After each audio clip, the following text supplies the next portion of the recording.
যেখানেই কাউকে ভোট দিতে বাধার সৃষ্টি করা হবে সেখানেই আমরা প্রতিরোধ গড়ে তুলব। বাংলাদেশের মানুষ এখন আর আগের মতো নেই। বাংলাদেশের মানুষ অনেক বেশি সচেতন। 17 বছর পর 3টি নির্বাচনে ভোটাধিকার হরণ হওয়ার পর বাংলাদেশের মানুষ তাদের ভোটাধিকার প্রয়োগ করার, তাদের নেতৃত্ব নির্বাচন করার, আগামীর বাংলাদেশ কিভাবে পরিচালিত হবে সেটা নির্ধারণ করার সুযোগ পাচ্ছে। আমরা বিগত 17 বছর রক্ত দিয়েছি ফ্যাসিবাদের বিরুদ্ধে। রাজপথের লড়াইয়ে কত হাজার হাজার মায়ের বুক খালি হয়ে গেছে। সর্বশেষ জুলাই গণঅভ্যুত্থানে 1400 ছাত্র জনতা জীবন দিয়েছে। আমরা 17 বছর শেখ হাসিনার ফ্যাসিবাদকে দেখেছি, কিন্তু ক্ষমতায় না আসতেই আমরা গত 17 মাস আরেকটি দলকে ঠিক শেখ হাসিনার ফ্যাসিবাদের মতোই কার্যক্রম করতে দেখেছি। আমরা দেখেছি তারা কিভাবে পাড়ার দোকান থেকে শুরু করে রাষ্ট্রের সর্বোচ্চ পর্যায় পর্যন্ত প্রত্যেকটি ক্ষেত্রে চাঁদাবাজি করেছে। আমরা দেখেছি তারা কিভাবে মানুষের হক মেরে খেয়েছে, তারা কিভাবে বাংলাদেশের মেহনতি মানুষকে পদে পদে অত্যাচার অনাচারের মধ্য দিয়ে গিয়েছে। তারা যদি ক্ষমতা পায় তাহলে তারা কি করতে পারে এটাই 17 মাসে তারা আমাদেরকে দেখিয়ে দিয়েছে।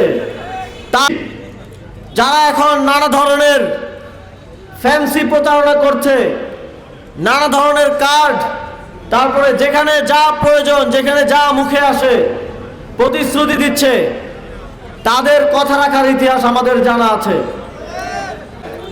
সুতরাং এখন যতই কৃষক কার্ড,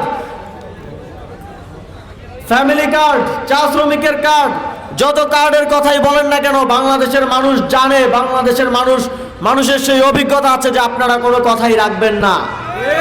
আপনারা অতীতেও কথা রাখেন নাই, ভবিষ্যতেও কথা রাখেন নাই। শুধুমাত্র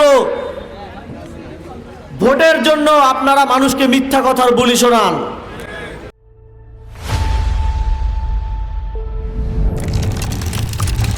বাংলাদেশের মানুষ এখন আর আগের মতো নেই।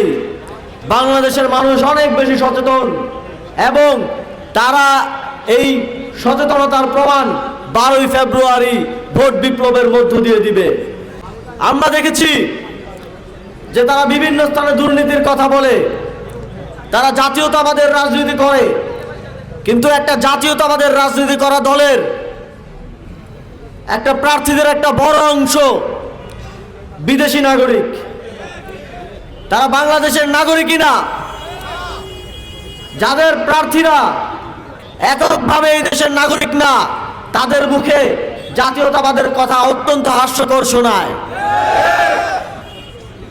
জিয়াউর রহমান এবং খালেদা জিয়ার জাতীয়তাবাদী দলের ইতিহাস বাংলাদেশের ইতিহাসই হয়ে রয়ে গেছে।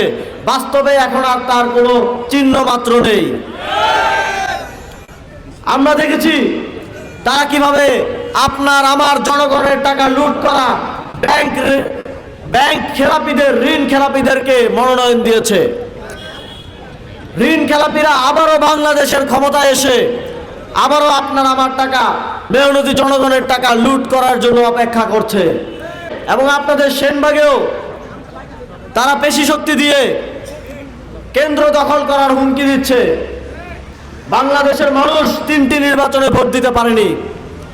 আমরা ঐক্যবদ্ধ বাংলাদেশের পক্ষ থেকে তাদেরকে হুঁশিয়ারি করে দিতে চাই, যদি এবার বাংলাদেশের একজন নাগরিককেও তার ভোটাধিকার প্রয়োগে কোনো ধরনের বাধা দেওয়া হয়, তাহলে আমরা কিন্তু তা বসে বসে দাঁড়িয়ে দাঁড়িয়ে দেখব না।